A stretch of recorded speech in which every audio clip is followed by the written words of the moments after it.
ರಮೇಶ್ ಬಾಬು ಅವರೇ, ಉಳಿದ ಸಮಯವನ್ನು ಸಾಧ್ಯ ಆದಷ್ಟು ಸಮಾನವಾಗಿ ಹಂಚೋ ಪ್ರಯತ್ನ ಮಾಡ್ತೀವಿ. ಕ್ವಿಕ್ ಆನ್ಸರ್ ಮಾಡಿ. ಏನೋ ಒಂದು ಜಾಗತಿಕ ವಿದ್ಯಮಾನ ಇದೆ, ಬೆಲೆ ಏರಿಕೆ ಮಾಡಿದಾರಪ್ಪ ಮೋದಿ ಅವರು. ಏನೂ ಇಲ್ಲದೆ 27 ಅಗತ್ಯ ಸೇವೆಗಳ ಬೆಲೆಗಳನ್ನು ರಾಜ್ಯ ಸರ್ಕಾರ ಹೆಚ್ಚು ಮಾಡ್ಕೊಂಡು ಕೂತಿದೆ ಅಂತ. ಈಗ ನನ್ನ ಸ್ನೇಹಿತರು ಮಾತಾಡ್ತಾ ಇದ್ರ ಬಗ್ಗೆ ಪ್ರಸ್ತಾಪ ಮಾಡಿದ್ರು. ಸರ್ಕಾರ ಸ್ಟೇಟ್ ಗೌರ್ಮೆಂಟು ಏನು ಮಾಡಿದೆ ಅಂಥೇಳಿ. ಸ್ಟೇಟ್ ಗೌರ್ಮೆಂಟು 1,09,000 ಕೋಟಿ ರೂಪಾಯಿಗಳನ್ನ ವಾರ್ಷಿಕವಾಗಿ ಇನ್ಕ್ಲೂಡಿಂಗ್ ಗ್ಯಾರಂಟಿ ಸೋಷಿಯಲ್ ವೆಲ್ಫೇರ್ ಸ್ಕೀಮ್ಸ್ಗೆ ಕರ್ನಾಟಕದಲ್ಲಿ ಜನಕ್ಕೆ ನೇರವಾಗಿ ಕೊಡ್ತಾಯಿದೆ. Direct benefit scheme. ಯಾವುದೇ ಏಜೆಂಟ್ಗಳು ಮಧ್ಯವರ್ತಿಗಳ ಮುಖಾಂತರ ಹೋಗ್ತಾ ಇಲ್ಲ.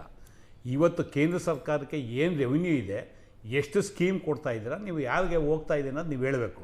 ಈಗ ವಿಶೇಷವಾಗಿ ನಾವು ಇವತ್ತು ಪೆಟ್ರೋಲ್ ಬಗ್ಗೆ ಚರ್ಚೆ ಮಾಡ್ತಾಯಿದ್ದೀವಿ. ಪೆಟ್ರೋಲ್ ಡೀಸೆಲ್ಲು 2014 ಆದಮೇಲೆ ಪೆಟ್ರೋಲ್ ಡೀಸೆಲ್ನಲ್ಲಿ ರೆವಿನ್ಯೂ ನಿರಂತರವಾಗಿ ಕೇಂದ್ರ ಸರ್ಕಾರಕ್ಕೆ ಏರಿಕೆ ಆಗ್ತಾಯಿದೆ. 2014-15ರಲ್ಲಿ ಏನು ಮೋದಿ ಸರ್ಕಾರ ಬಂದ ಮೇಲೆ ಯಾವಾಗ ಈ ಪ್ರೈಸ್ ಇವ್ರು ಕಡಿಮೆ ಮಾಡಲಿಲ್ಲ ಪೆಟ್ರೋಲು ಡೀಸೆಲಲ್ಲಿ, ಇವತ್ತೇನು ನಾವು UPA ಸರ್ಕಾರ ಇದ್ದಾಗ 9% ಟ್ಯಾಕ್ಸ್ ಆಗ್ತಾಯಿದ್ದ 32% ತೊಗೊಂಡೋದ್ರು. ಅದಿರಲಿ ಒಂದು ಕಡೆ. 74,000 ಕೋಟಿ 2014-15ರಲ್ಲಿ ಬಂದಿದ್ದು ಬರೀ ಪೆಟ್ರೋಲ್ ಆ್ಯಂಡ್ ಡೀಸೆಲಲ್ಲಿ. ಆ ರೆವಿನ್ಯೂ ವರ್ಷ ಎಲ್ಲಿಗೋಯ್ತಂದರೆ 21-22ರಲ್ಲಿ 3.5 ಲಕ್ಷ ಕೋಟಿ ಬಂದಿದೆ ಬರೀ ಪೆಟ್ರೋಲ್ ಆ್ಯಂಡ್ ಡೀಸೆಲಲ್ಲಿ. ನೀವು ಆ್ಯಸ್ ಆನ್ ಟುಡೇ ಅಂದರೆ ಇದೀಗ ವಾರ್ ಬಗ್ಗೆ ಹೇಳ್ತಾ ಇದ್ದಾರೆ, ನಮಗೆ ರೆವಿನ್ಯೂ ಕಡಿಮೆ ಆಗಿದೆ, ಒಂದು ದಿವ್ಸಕ್ಕೆ 1,000 ಕೋಟಿ ರೂಪಾಯಿ ಲಾಸ್ ಆಗ್ತಾಯಿದೆ. ಹೌದು, ಒಪ್ಕೊಳ್ಳೋಣ. ಬಟ್ ಇಲ್ಲಿಂದ ಬಾಚ್ಕೊಂಡಿದ್ದೀರಲ್ಲ, ಅದೆಲ್ಲೋಯ್ತು? ಅದನ್ನು ನೀವು ಉತ್ತರ ಕೊಡಬೇಕಲ್ಲ. ಅದು ಒಂದು ಕಡೆ. ಎರಡನೇದು, ಇಡೀ ಪ್ರಪಂಚದಲ್ಲಿ ಅತಿ ಹೆಚ್ಚು ಟ್ಯಾಕ್ಸ್ ಆಗ್ತಾ ಇರ್ತಕ್ಕಂಥದ್ದು ಸೆಂಟ್ರಲ್ ಗೌರ್ಮೆಂಟು. ನೀವು ಬೇರೆ ಬೇರೆ ಹೆಸರಲ್ಲಿ ಇನ್ಕಮ್ ಟ್ಯಾಕ್ಸು ಮತ್ತೊಂದು ಎಲ್ಲ ರೀತಿಯಲ್ಲಿ ಸುಮಾರು 30-32 ವಿವಿಧ ಹೆಡ್ಡಲ್ಲಿ ಟ್ಯಾಕ್ಸ್ ಆಗ್ತಾ ಇರ್ತಕ್ಕಂಥದ್ದು ಕೇಂದ್ರ ಸರ್ಕಾರ. ಇದ್ರ ಬಗ್ಗೆ ಚರ್ಚೆ ಆದರೆ even today central finance minister Nirmala Sitharaman ಅವರು ಉತ್ತರ ಕೊಡೋದಕ್ಕೆ ತಯಾರಿಲ್ಲ. ನೀವು ಒಂದು ಕಡೆ ಏನು ಕಾಂಗ್ರೆಸ್ ಸರ್ಕಾರ ಹಿಂದೆ ಬೇರೆ ಬೇರೆ ಅತ್ಯಂತ ಕಡಿಮೆ ಇನ್ಕಮ್ ಟ್ಯಾಕ್ಸ್ ಕಟ್ತಾ ಇದೀವಿ ಈಗ ನಾವು. ಯಾವುದು ಇತಿಹಾಸದಲ್ಲಿ ಅತ್ಯಂತ ಕಡಿಮೆ ಇನ್ಕಮ್ ಟ್ಯಾಕ್ಸ್ ಕಟ್ತಾ ಇದ್ದೀವಿ ನಾವು. ಸ್ಲ್ಯಾಬ್ ವೈಸ್ ಆದಂತಹ ಬದಲಾವಣೆ. ರಾಂಗ್. 140 ಕೋಟಿ ಪಾಪ್ಯುಲೇಷನ್ನಲ್ಲಿ ನೀವು ಟ್ಯಾಕ್ಸ್ ಒಳಗಡೆ ಬಂದಿರ್ತಕ್ಕಂಥ ಜನನೇ 7-8 ಕೋಟಿ ಜನ. ಹೌದು, ಉಳಿದಂಥವ್ರು ಬಂದಿಲ್ಲ. ನೀವು ಸ್ಲ್ಯಾಬ್ ರೇಟು ಇಂಡೈರೆಕ್ಟ್ ಆಗಿ ಒಂದು ಕಡೆ ಕಡಿಮೆ ಮಾಡಿ ಇನ್ನೊಂದು ಕಡೆ ಕಿತ್ಕೋತಾ ಇದ್ದಾರೆ. ನೀವು ಸ್ವಲ್ಪ ಒಂದು ನಿಮಿಷ, ನಿಮ್ಮ ಸ್ಲ್ಯಾಬ್ ರೇಟಲ್ಲಿ ನೀವು ಸೀಲಿಂಗ್ ಲಿಮಿಟ್ ಕೊಟ್ಟಿದ್ದಾರೆ. 20 ಲಕ್ಷ ಆದರೆ ಇಷ್ಟು, 20ರಿಂದ 50 ಲಕ್ಷ ಆದರೆ ಇಷ್ಟು, 50 ಲಕ್ಷದ ಮೇಲ್ಪಟ್ಟು ಇಷ್ಟು ಅಂತೇಳಿ. ನೀವು ಯಾವುದು individual personal tax, what about the corporate tax? Corporate ಟ್ಯಾಕ್ಸ್ನ ಕಡಿಮೆ ಮಾಡ್ತಾ ಇದ್ದೀರಾ. ಅಂದರೆ ನಿಮ್ಮ ಪಾಲಿಸಿ ಜನಸಾಮಾನ್ಯರ ಜೋಬಿಗೆ ಕತ್ರಿ ಹಾಕೋಂಥದ್ದು.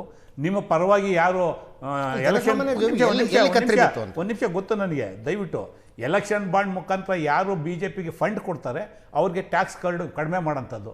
ನೀವು ಕಾರ್ಪೊರೇಟ್ ವಲಯದ ಟ್ಯಾಕ್ಸ್ ಕಡಿಮೆ ಮಾಡಿಲ್ವಾ BJP ಸರ್ಕಾರದವರು? ಮತ್ತು ಏನರ್ಥ ಅದು? ಜನಸಾಮಾನ್ಯರಿಗೆ ಟ್ಯಾಕ್ಸ್ ಹಾಕ್ತೀರಾ, 5% ಹಿಡಿದು 30%ವರೆಗೂ ಹಾಕ್ತೀರಾ. ಕಾರ್ಪೊರೇಟ್ ವಲಯಕ್ಕೆ ಟ್ಯಾಕ್ಸ್ ಕಡಿಮೆ ಮಾಡ್ತೀರಾ. ಇವತ್ತು ನೀವು ಕಳೆದ 11 ವರ್ಷದಲ್ಲಿ, ಇದು 12 ವರ್ಷ ಬಿಟ್ಬಿಡಿ, ಇವತ್ತೇನೋ ವಾರು ಈಗ ಅವರೇ ಹೇಳಿದ್ರು ಒಂದು ನಿಮಿಷ ಸರ್, ಇಲ್ಲ ಒಂದು ನಿಮಿಷ, 76 ದಿವಸದ ಯುದ್ಧದ ಬಗ್ಗೆ ಕೋಟ್ ಮಾಡಿ ನಮ್ಗೆ ಅನಿವಾರ್ಯ ಆಗ್ಬಿಟ್ಟಿದೆ, ನಾವು ದೇಶ ಉಳಿಸ್ಕೋಬೇಕು ಅಂತ ಹೇಳ್ತಿದ್ದೀರಿ. 76 ದಿವಸದ್ದು ಕಳೆದ 11 ವರ್ಷದಲ್ಲಿ ಬಾಚ್ಕೊಂಡ್ರಲ್ಲ ಇದೇ ಪೆಟ್ರೋಲ್ ಡೀಸೆಲ್ ಅಲ್ಲಿ. 2014-15 ನಿರಂತರವಾಗಿ ಪೆಟ್ರೋಲ್ ಡೀಸೆಲ್ ಪರವಾಗಿ ಅದ್ರ ಬಗ್ಗೆ ಒಂದಿಷ್ಟು ಹೇಳ್ಬಿಡ್ತೀನಿ. 2014ಕ್ಕಿಂತ ಮುಂಚೆ ನೀವು ಮಾಡಿರುವಂಥ ಆಯಿಲ್ ಬ್ಯಾಂಡ್ಗಳ ಪ್ರತಿ ವರ್ಷಕ್ಕೆ 9-10 ಸಾವಿರ ಕೋಟಿವರೆಗೆ ಕೇವಲ ಬಡ್ಡಿ ಬರ್ತಿತ್ತು. ಅದನ್ನ ಮಾಡಿದ್ದು ಯಾರು? ಆಯಿಲ್ ಬಾಂಡ್ಗಳನ್ನು ಮಾಡಿ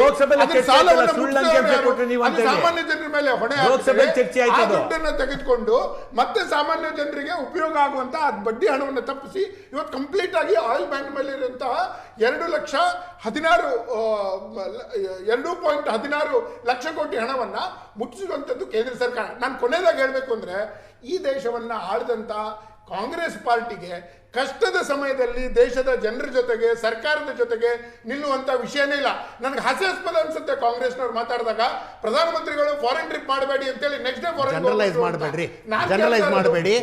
ಪಹಲ್ಗಾಮ್ ಅಟ್ಯಾಕ್ ಆಗಿತ್ರಿ. ಒಂದ್ ನಿಮಿಷ ಪಹಲ್ಗಾಮ್ ಅಟ್ಯಾಕ್ ಆಗಿತ್ತು. ಅನಿಲ್ ಪಹಲ್ಗಾಮ್ ಅಟ್ಯಾಕ್ ನಂತರ ಈ ದೇಶದ ವಿಪಕ್ಷಗಳು ನಡೆದುಕೊಂಡ ರೀತಿಯನ್ನ ಮೆಚ್ಕೊಳ್ಬೇಕಪ್ಪ. ಪ್ರತಿಯೊಂದರಲ್ಲೂ ಜೊತೆಗೆ ಚುನಾವಣೆ ನಡೀತಾ ಇದೆ. ಮೋದಿ ಆಲ್ ಪಾರ್ಟಿ ಡೆಲಿಗೇಷನ್ಗಳನ್ನು ವಿದೇಶಕ್ಕೆ ಕಳಿಸಿದರೆ ಪಕ್ಷ ಭೇದವನ್ನ ಮರೆತು ಭಾರತದ ಸ್ಟ್ಯಾಂಡ್ ಅನ್ನ ಸಮರ್ಥನೆ ಮಾಡಿಕೊಂಡು ಅದು ಬಂದ್ರಿ. ಒಂದೇ ಉದಾಹರಣೆ. ಅವ್ರ ಮೇಲೆ ಇವ್ರು ಅಟ್ಯಾಕ್ ಮಾಡಿದ್ರು. ನೀವು ಜನರಲೈಸ್ ಮಾಡಬೇಡಿ. ದೇಶದ ಪರವಾಗಿ ನಿಂತ್ಕೊಂಡೇ ಇಲ್ಲ, ಸಮಸ್ಯೆಗಳ ಪರವಾಗಿ ನಿಂತ್ಕೊಂಡೇ ಇಲ್ಲ. ಇವರು ಕಾಂಗ್ರೆಸ್ ಪಾರ್ಟಿ ಅವ್ರು ಕಡಿಮೆ ಅಟ್ಯಾಕ್ ಮಾಡಿದ್ರ? ಅವರು ಅಲ್ಲಿ ಹೋಗಿ ಅಸಾದುದ್ದೀನ್ ಓವೈಸಿ ನಿಂತ್ಕೊಂಡ್ರಿ. ನಾನು ನಿಮ್ಮ ಸ್ಟ್ಯಾಂಡ್ ಅನ್ನ ವಿದೇಶಗಳಲ್ಲಿ ಸಮರ್ಥನೆ ಮಾಡ್ಕೊಳ್ಳೋದಕ್ಕೆ ಅಸಾದುದ್ದೀನ್ ಓವೈಸಿ ನಿಂತ್ಕೊಂಡ್ರು. ಕನಿಮೊಳಿ ನಾನು ಹೇಳ್ಬಿಡ್ತೀನಿ ತುಂಬಾ ಕ್ಲಿಯರ್ ಆಗಿ. ಪೆಟ್ರೋಲ್ ವಿಷಯದಲ್ಲೇ ಕಾಂಗ್ರೆಸ್ ಪಾರ್ಟಿಗೆ ಇಷ್ಟು ವರ್ಷದ ತಾವು ಹೋಗದಾಗ ಆಯಿಲ್ ಬಾಂಡಿನ ಸಾಲಗಳ ಬಗ್ಗೆ ಮಾತನಾಡ್ಲಿಕ್ಕೆ ಅವರು ಯಾವತ್ತೂ ರೆಡಿನೇ ಇಲ್ಲ. ಅವ್ರು ಏನಿದ್ರು ಸಾಮಾನ್ಯ ಜನರಿಗೆ ಆ ಹೊರೆಯನ್ನು ಹೊರಿಸೋಗಿದ್ರು. ಮೋದಿ ಅವರ ಸರ್ಕಾರ ಅದನ್ನ ಮುಟ್ಟಿಸಿದೆ. ಹೀಗಾಗಿ ಇದು ಕಷ್ಟದ ವಾತಾವರಣ. ನರೇಂದ್ರ ಮೋದಿ ಅವರು ಏನು ಹೇಳ್ತಾರೆ, ಜನ ಅದನ್ನ ಅರ್ಥ ಮಾಡ್ಕೊಳ್ತಾರೆ. ಯಾರಿಗೂ ಕಂಪಲ್ಸರಿ ಮಾಡಿಲ್ಲ ಇಲ್ಲಿ, ಯಾವುದನ್ನೂ ಮೋದಿ ಅವರು ಕಂಪಲ್ಸರಿ ಮಾಡಿಲ್ಲ. ಖುದ್ದು ತಾವೇ ಮುಂದೆ ನಿಂತ್ಕೊಂಡು ಒಂದು ಎಕ್ಸಾಂಪಲ್ ಆಗಿ ಲೀಡ್ ಮಾಡ್ತಾ ಇದ್ದಾರೆ. ನನಗನ್ಸ್ ಮಟ್ಟಿಗೆ ದೇಶ ಜನ ಈ ನಮ್ಮ ಕಡೆ ಅಪ್ಪನಿಂದ ಮಕ್ಕಳಿಗೆ ಹಿರೇತನ ಬರ್ತಿತ್ತು. ಹಿರೇ ಮಗ ಬಂದಿದ್ದ ಜಮೀನಲ್ಲಿ ಬಂದಿದ್ದ ದುಡಿಮೆ ಏನು ಮಾಡಿದ್ಯಪ್ಪ ಅಂದ್ರೆ ಅಪ್ಪನ ಸಾಲ ತೀರಿಸ್ದೆ. ಎಷ್ಟು ಸಾಲ ಇತ್ತು, ಎಷ್ಟು ತೀರಿಸಿದ್ರು, ಕೊನೆ ತನಕ ಲೆಕ್ಕ ಸಿಗ್ತಿರ್ಲಿಲ್ಲ.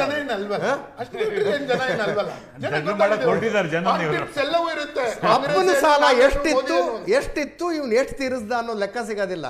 10 ವರ್ಷ ಆಗ್ಲಿ ಆತ ಅದನ್ನೇ ಹೇಳ್ತಿರ್ತಾನೆ. ಅಪ್ಪನ ಸಾಲ ಕೇಶವ್ ಸರ್ ಧನ್ಯವಾದ. Thank you Prashant. ಇದರೊಂದಿಗೆ ಇವತ್ತಿನ ಲೆಫ್ಟ್ ರೈಟ್ ಅಂಡ್ ಸೆಂಟರ್ ಮುಗಿಸ್ತಾ ಇದ್ದೀವಿ. ನೇರ ದಿಟ್ಟ ನಿರಂತರ ಸುದ್ದಿಗಾಗಿ ನೋಡ್ತಾ ಇರಿ ಏಷ್ಯಾನೆಟ್ ಸುವರ್ಣ ನ್ಯೂಸ್.